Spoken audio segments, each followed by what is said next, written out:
Y bueno, comenzamos entonces nuestra clase del día. Hoy vamos a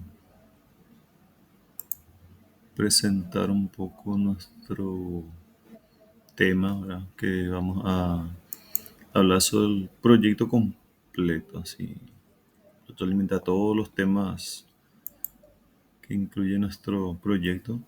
Acá tenemos el material, proyecto y cálculo eléctrico, acá gentilmente se dio con mi colega Elvio, ¿tá?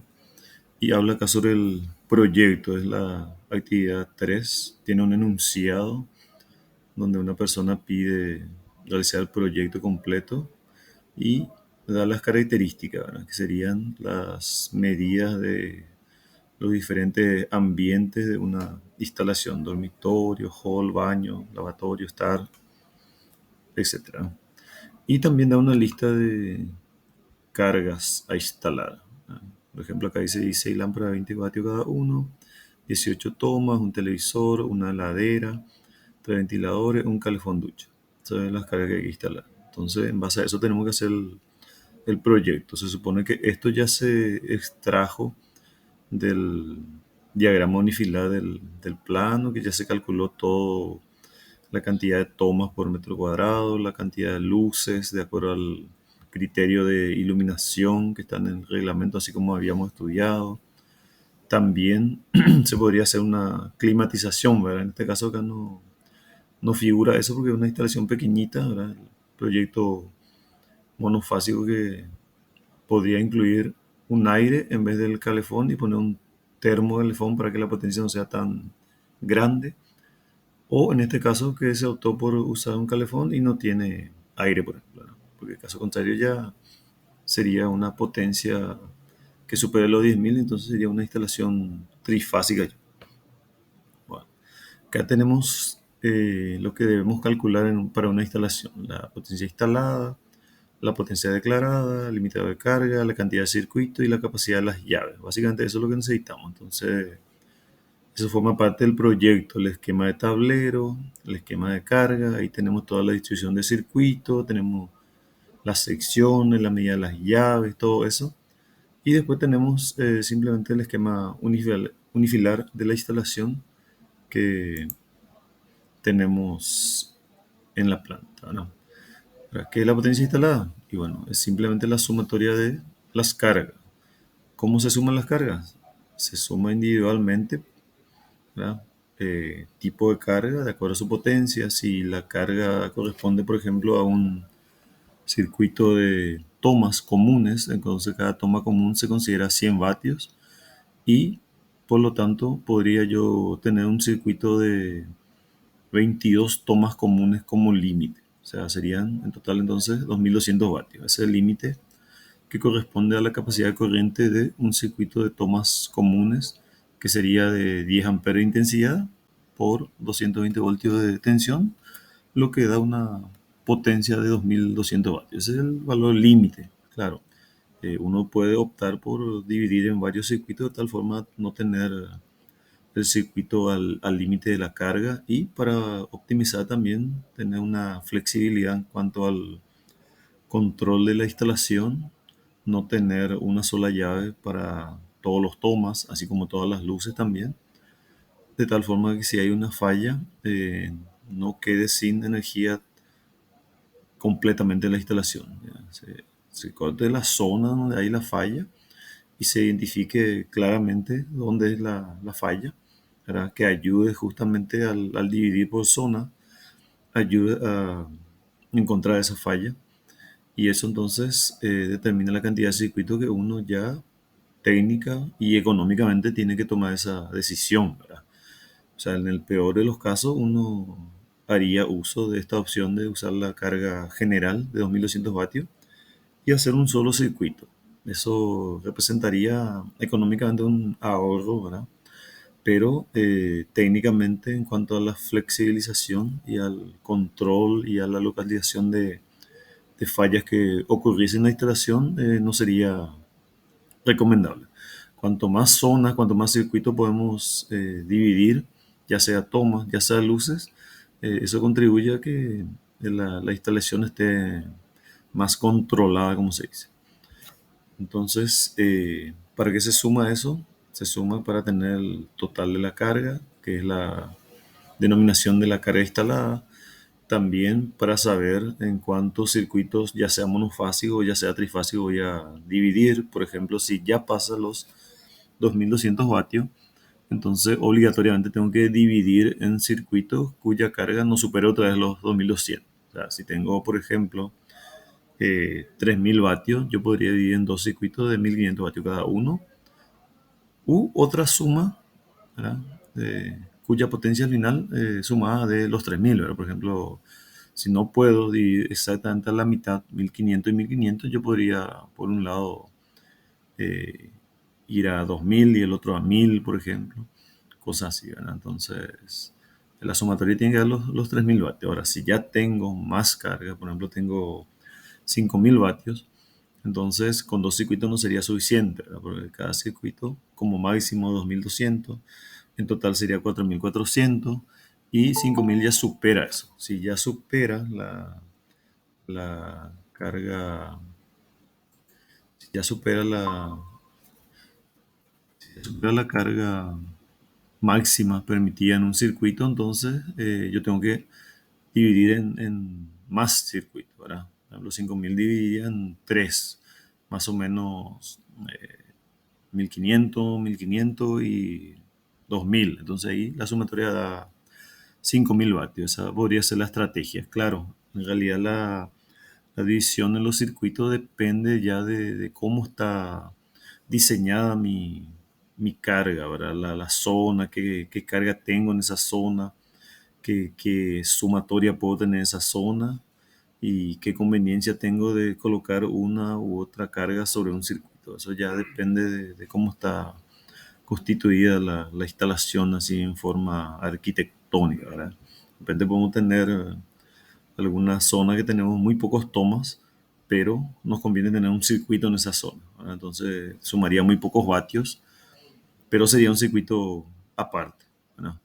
Por decir, un lavadero, el baño, por ejemplo, en esa zona no tenemos tantos circuitos que computar en un circuito de instalación eléctrica, ¿verdad? Entonces, lo correcto sería que dividamos más bien los dormitorios, era donde tenemos más tomas de corriente, y entonces en esa zona podríamos tener una carga mayor, ¿verdad? Pero técnicamente convendría hacerlo de esa forma, por más que la sumatoria no sea una división exacta de la potencia de la instalación, ya sea en luces o ya sea en tomas, ¿verdad? Al igual que los tomas, que se considera 100 vatios, si son tomas comunes, hasta los 600 vatios, y pasando los 600, entonces ya se computaría su carga real, digamos. Entonces, en ese caso, eh, ya tendríamos que sumar con la potencia si es que conocemos que es una potencia mayor a 600 vatios. Si es menor a 600, el reglamento dice que podemos seguir considerando como 100 vatios.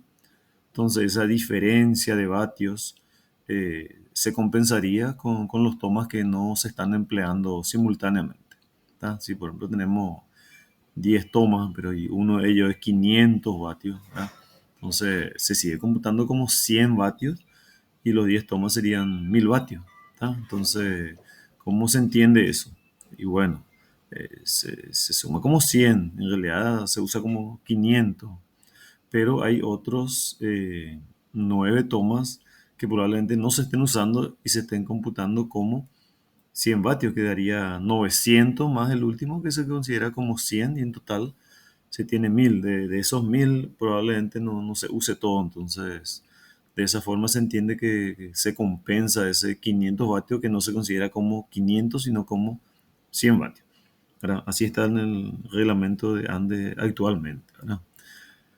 En el caso de las luces, también todo artefacto que tenga menor a 100 vatios, ¿verdad? O la suma de las luces de un mismo equipo cuya sumatoria no supere los 100 vatios, se considera también 100 vatios. Ahora, si supera los 100 vatios, ya se considera su carga real, ¿verdad? Si por ejemplo tenemos un fluorescente de 40 vatios o 2 de 40 en un equipo, entonces eso se considera 100 vatios.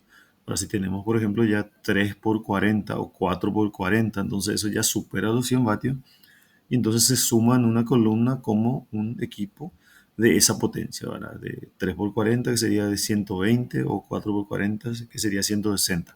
Entonces colocamos aparte, son una columna aparte y ahí colocamos lámpara 3 por 40, lámpara 4 por 40 y tenemos también la lámpara o las luces que son normales, ¿verdad? Menos de 100 vatios que redondeamos en 100 vatios.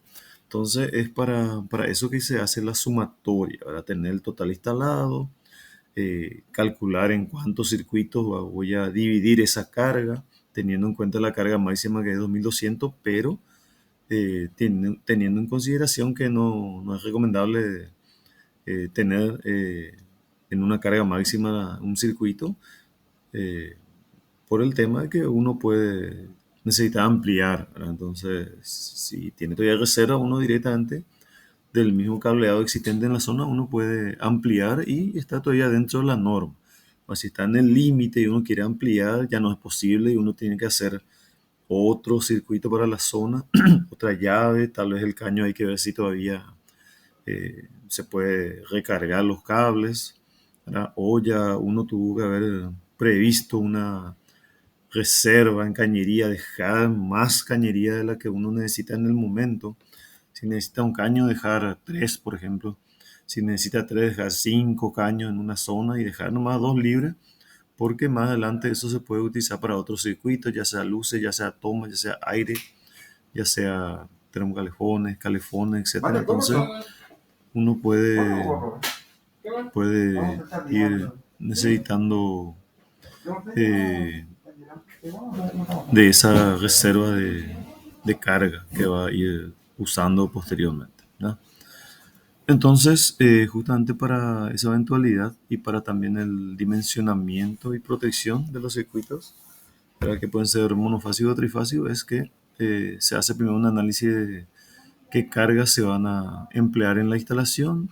Eso mismo se incluye en el cuadro de carga, que sería el esquema de carga, donde tenemos distribuido en columnas a todos los tipos de carga que uno emplea y en filas los circuitos asignados a esas cargas.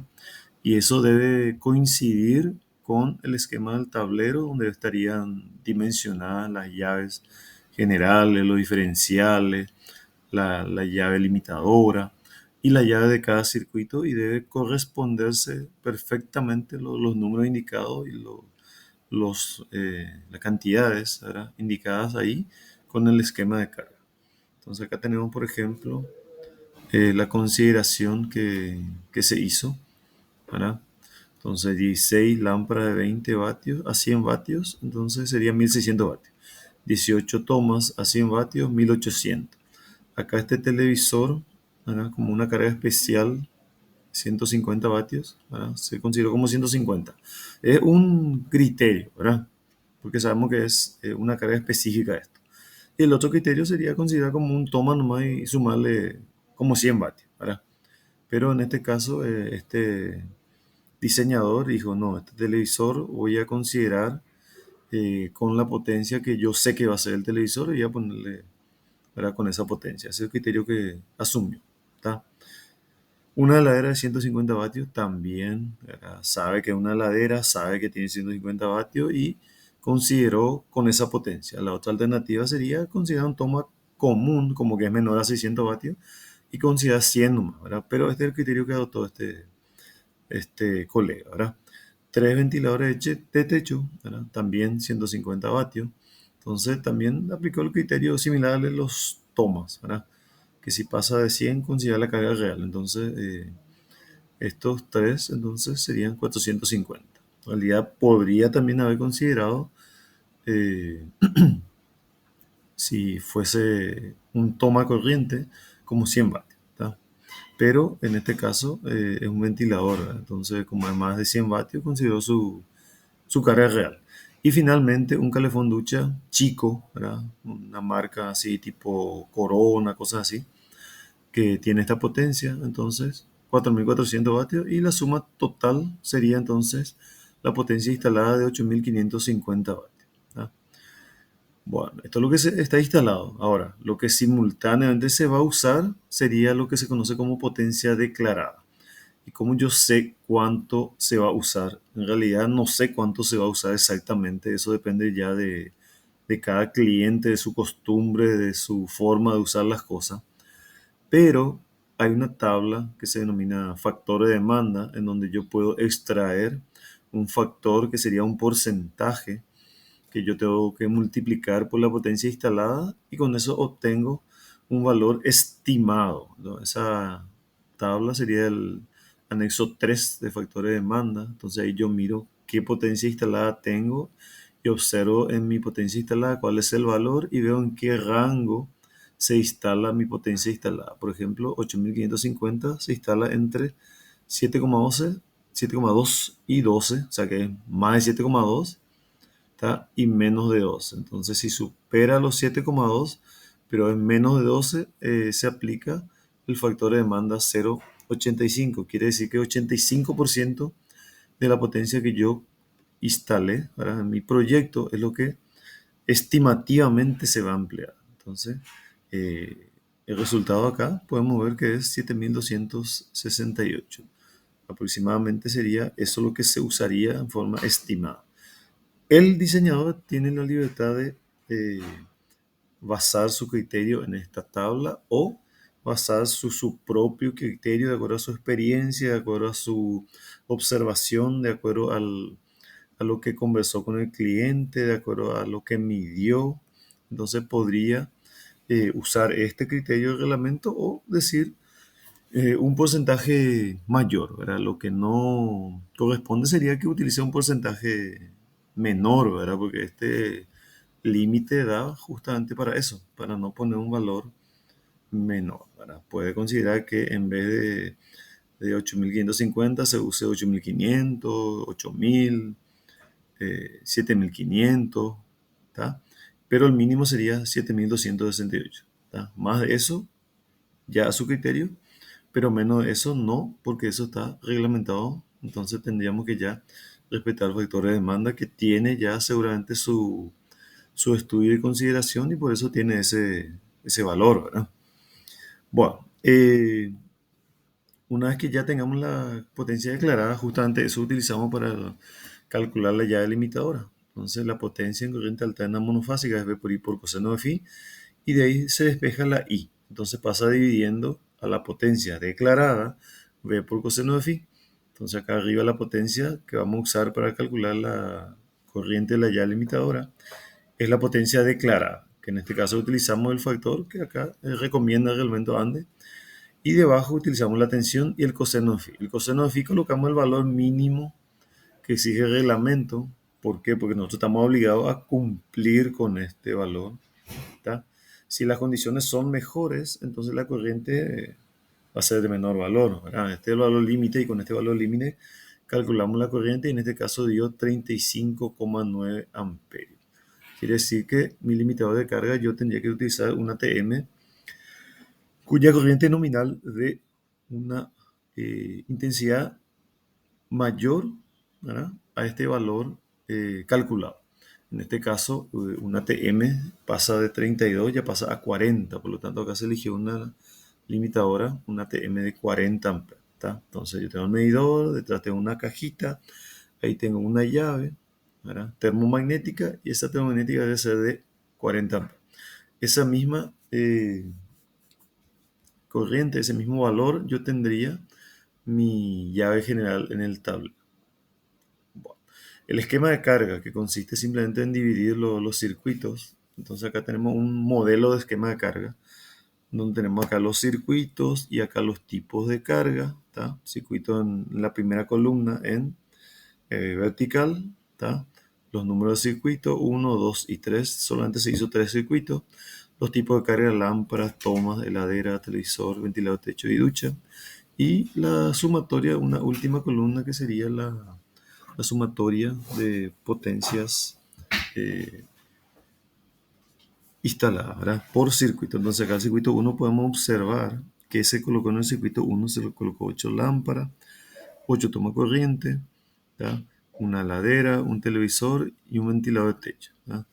Entonces acá 8 y 8 y 6 7 18 19 20 en realidad, pero había dos que se sumó su potencia, ¿verdad? En el caso de los ventiladores, ¿se acuerdan que era 150? Entonces acá tenemos 300, ¿verdad? Y acá tenemos también 150 y otra vez 150. Entonces la sumatoria en realidad dio acá 2200. Es el límite que permite mi circuito, ¿verdad? Un circuito hasta 2200. Este se hizo al límite. Está más bien para un cliente que tiene una limitación en cuanto a su posibilidad de inversión, entonces se cargó todo en un circuito, no se dividió por circuito. Mal no está, solamente que está en el límite. ¿Tá? En caso de que necesite colocar más lámparas, más luces, ampliar su instalación, entonces ya hay que colocar un circuito más porque este ya no tiene reserva. ¿Tá? Eso sería lo correcto. En el circuito 2 se instaló también otro circuito de luces y tomas y un ventilador más. Entonces el total está en el valor de 1950. Este tiene un poquitito de reserva, ¿no? Muy poco, ¿verdad? Pero tiene. ¿Tá? Y el circuito 3 sería mi circuito independiente, que por norma, sí o sí, cuando supera los 1000 vatios, o sea, 1 kilovatio, yo tengo que tener un circuito independiente, que sería un toma independiente, un cableado independiente, una llave de protección termomagnética totalmente independiente. Y posiblemente eso vaya en un caño también independiente para el tema de que se utilice eh, en el tema del dimensionamiento de los conductores, que se utilice lo que indica el anexo 6, la tabla del medio, que es hasta 3 conductores en un tubo, y acá yo tendría ya prácticamente el límite, ¿verdad? En un tubo, los 3 conductores, la fase, el neutro, y tierra que tiene que tener también. Entonces ya está en el límite y si yo voy a colocar más conductores ya tendría que usar factores de corrección. Entonces por eso me conviene, eh, en vez de usar un conductor más grueso, en vez de dividir en más circuitos, cosas así, si yo estoy en el límite de mi inversión, entonces me convendría gastar más en cajas, en caños, ¿verdad? Que en cable, ¿verdad? Porque el cable es más caro.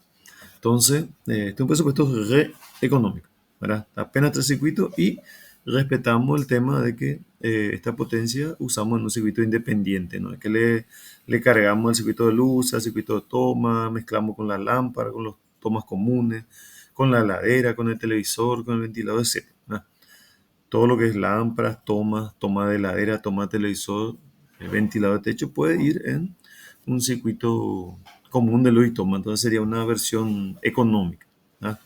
La otra versión full, por decir así, sería que yo haga circuito aparte para luces, circuito aparte para tomas, circuito aparte para ventiladores, ¿verdad? Circuito aparte para, por ejemplo, tomas de heladera, tomas de televisor. Eso sería ya un tablero full, ¿verdad? Que tendría más discriminada la falla, ¿verdad? La forma de usar las cosas. Si yo quiero hacer una limpieza de mi heladera, yo puedo ir y bajo nomás la llave que es del circuito de mi heladera, ¿tá?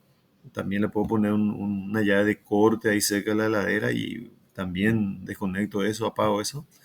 Y no hace falta ni desenchufar la heladera, ¿verdad? Porque yo ya desconecté la llave de protección, la termomagnética, ya apagué la llave bipolar del toma de mi heladera, entonces mi heladera está desconectada y yo puedo hacer un mantenimiento ahí sin mayor dificultad. ¿Tá? Lo mío se aplica a los televisores, lo mío para los ventiladores también. De repente yo quiero en cierto horario hacer una limpieza a mi ventilador, entonces yo quiero prender la luz para ver, pero obviamente no tengo que arriesgar de que el ventilador eh, funcione, ¿verdad? Entonces, si esto tiene un circuito aparte, yo me voy bajo nomás la llave, ¿verdad? Y ya todo lo que es ventiladores de la zona o de toda la zona que sea, se desactiva, ¿verdad? También, obviamente, voy a estar apagando la llave, cosas así, para asegurar que mi mantenimiento no tenga mayor riesgo, ¿verdad?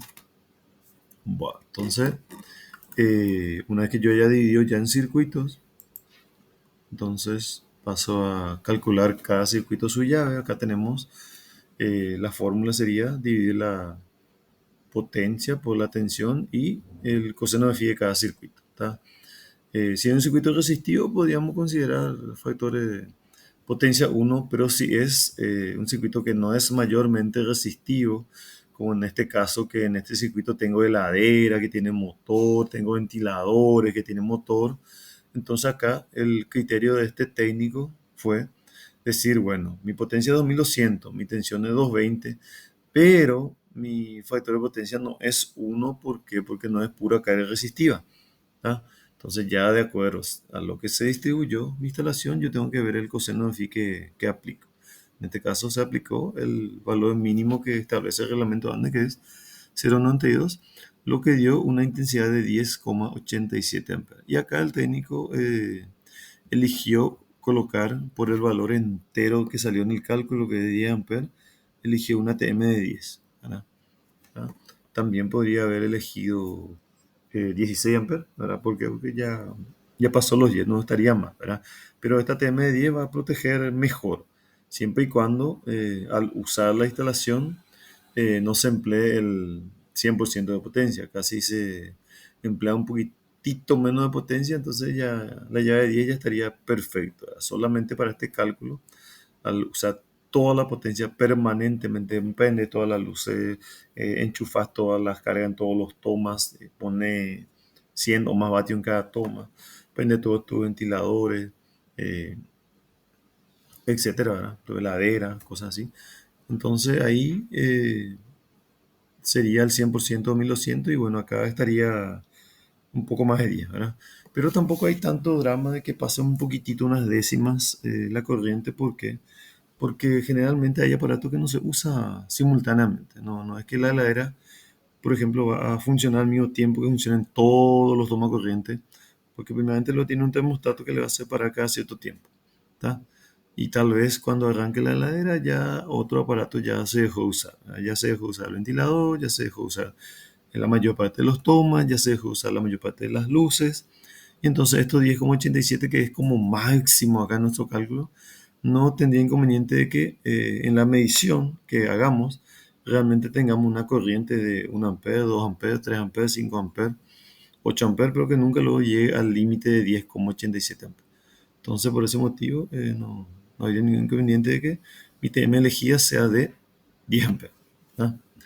Bueno, circuito 2, que tenemos una potencia 1950 entre luces, tomas, ventilador, etcétera. También el diseñador adoptó como medida de seguridad considerar un 0,92 como valor del coseno de phi, que es de la fórmula de la corriente en un sistema monofásico de corriente alterna.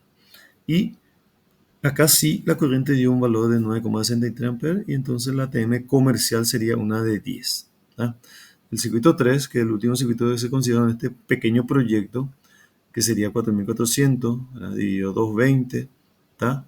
Y el factor de potencia, como es una carga resistiva pura, porque es una resistencia de una ducha, entonces se consideró 1, por lo tanto la corriente resultante es de 20 amperes.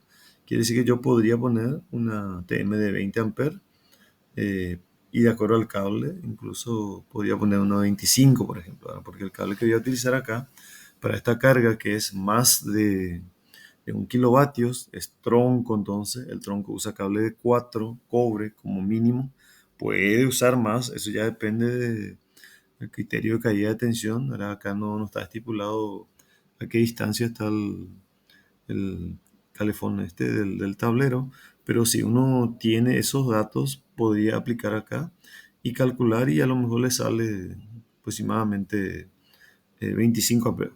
Entonces ahí todavía yo podría utilizar el mismo cable y sí tendría que cambiarle la llave de 20 a 25 si es que supera ya un valor importante, ¿verdad? Supera más de 1 ampere, por ejemplo.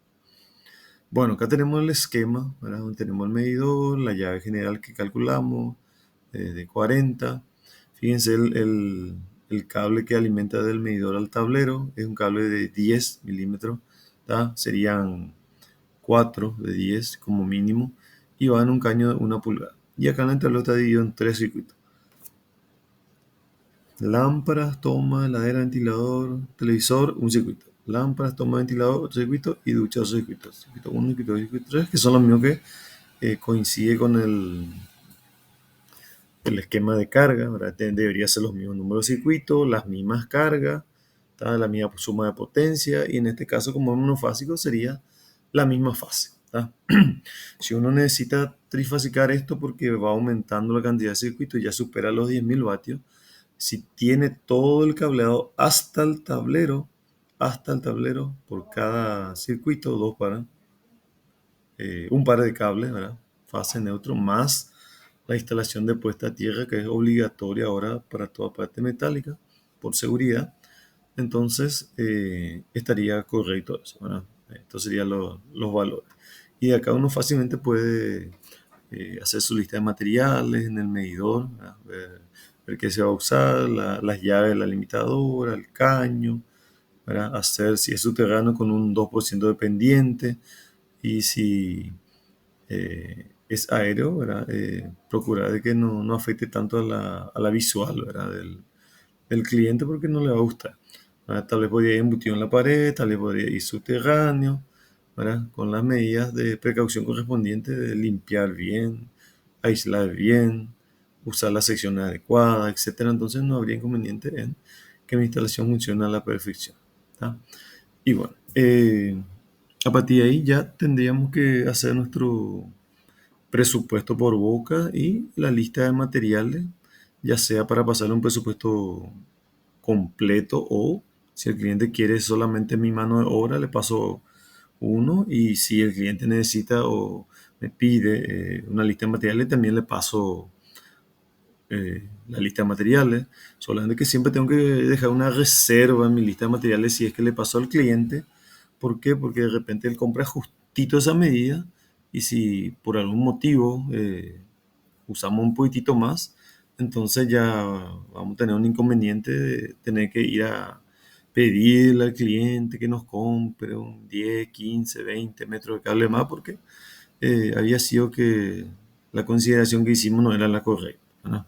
Entonces siempre un 20, incluso 30% más habría que pedir para cubrir todas las conexiones, los cables que no se pueden usar por más que tenga, porque ya se han cortado, ¿verdad? Entonces, para evitar mayores empalmes, como que la línea principal y todo el cable que está en el caño, ¿verdad? De la medición, las líneas seccionales, todo eso, troncos, entonces tendría que ser un cable prácticamente sin empalme y entero en lo posible, ¿tá? Y si se hace empalme, hacer en buena forma, de tal forma que no sufra mayor deterioro el cable que yo utilizo para la instalación, ¿tá? Y el presupuesto por boca tendríamos que ir paso por paso del puesto de medición, que se redondea directamente en 15 a 20 bocas, dice el pliego que indica la Electron, ¿verdad? Su precio. Y yo podía ir por lo mínimo, sería 15 entonces, y bueno, veo 15 por cada boca que tengo, entonces sería 15 por 80.000 por boca, entonces te da 1.200.000, ¿verdad? Ese es el precio que tengo que pasarle, ¿verdad? Eh, para el puesto de medición, el puesto de entrega también se le llama, ¿tá? De entrega o puesto de medición, que sería donde nos conecta la energía de su sistema a nuestro sistema. De igual forma podríamos ir haciendo por cada zona. Yo mostré el presupuesto y ustedes tienen ahí en la plataforma un modelo, ¿verdad? Donde está por zona, es mucho más explícito en cuanto que el cliente si te pide, y bueno, ¿cuánto me alcanza aquí? Estos dos dormitorios y el baño, por ejemplo, ¿verdad? Y todos los otros dos, tres, cuatro, cinco, seis, 10 o más ambientes, eh, se va a ir haciendo por etapas. Entonces el cliente me pide una etapa y yo rápidamente tengo que hacer trato ahí, saber negociar, tener ya mi precio, tener un margen de seguridad. No me tengo que olvidar que tengo que presupuestar la gente que voy a utilizar ahí, porque ese presupuesto es mi ganancia con mis gastos y con los gastos extra que tenga por ahí, que de repente se me escapan muchas cosas o simplemente le considero un pequeño porcentaje adicional. eh, y entonces para que no se haga un presupuesto regalado y que después incluso no puedas cumplir, porque después cuesta mucho convencerle al cliente de que el precio que vos le pasaste antes tenía un monto y que ahora el monto es otro por la dificultad del trabajo, ¿verdad? Si yo le pasar un precio regalado, por decir así, después todos los siguientes trabajos va a querer con un precio regalado, ¿verdad? Y uno como profesional no puede estar pasando por esa forma de trato con el cliente porque al final hay un malentendido al respecto. Si uno después le pasa un precio real, el cliente ya puede pensar que se le está intentando estafar o algo así, ¿verdad? A mí ya me pasó varias veces que de repente le hice un precio muy regalado, muy bajo, donde prácticamente apenas para el viático, para no ganas nada, y después te llama otro cliente, no, este cobra muy barato, ¿verdad? Entonces te llama, y cuando le pasa un precio ya realista, y ¿verdad? Se plaguea, ¿verdad? Te habla de estafador, que pega amor, sin embargo, ese es el precio que le va a pasar a cualquier colega, ¿verdad? Los precios no tienen que variar demasiado, ¿tá? Muchos te piden nomás luego el precio por boca, te dice, ¿verdad? ¿Cuánto cobras por boca? ¿Por qué? Porque el cliente mismo ya sabe que un pico punto es una boca, si hay varios pico puntos en una caja, entonces se suma todo eso, si hay un toma, se suma una boca, si hay varios tomas en una caja, se suma también, ¿verdad? Cada punto de toma. Y entonces él mismo puede contar y decir, tengo eh, 100 100 bocas, cosas así. Entonces lo único que busca es el electricista saber su precio por boca. Entonces multiplica, por ejemplo, si él mismo hace un cálculo y bueno, está entre 80 y 100. En el peor de los casos, tengo 100 bocas por, y ahí pregunta, ¿verdad? Técnico uno, técnico 2, técnico 3, 3 presupuestos. ¿Cuánto cobras por boca? ¿Verdad? Yo cobro 100, bueno, 100.000, está perfecto. Yo cobro 90, yo cobro 80, ¿verdad? Yo cobro 70, 60. Entonces multiplica nada más, por ejemplo, si es 80.000, entonces 100 bocas daría 8 millones, ¿tá? Entonces uno tiene que ya negociar cómo va a cobrar esos 8 millones y eso tiene que incluir en el presupuesto. Tiene que establecer la forma de pago. Entonces pone, bueno, a la aceptación del presupuesto, 50%. ¿Tá? Entonces 8 millones cobro, eh, 4 millones y con eso me manejo. ¿Tá? Me sirve para pagar por lo menos una semana seguramente, más todos los gastos, viáticos, lo que te pide de adelanto los muchachos, etcétera, etcétera, etcétera. Y bueno, tenés ya gastado un 4 millones.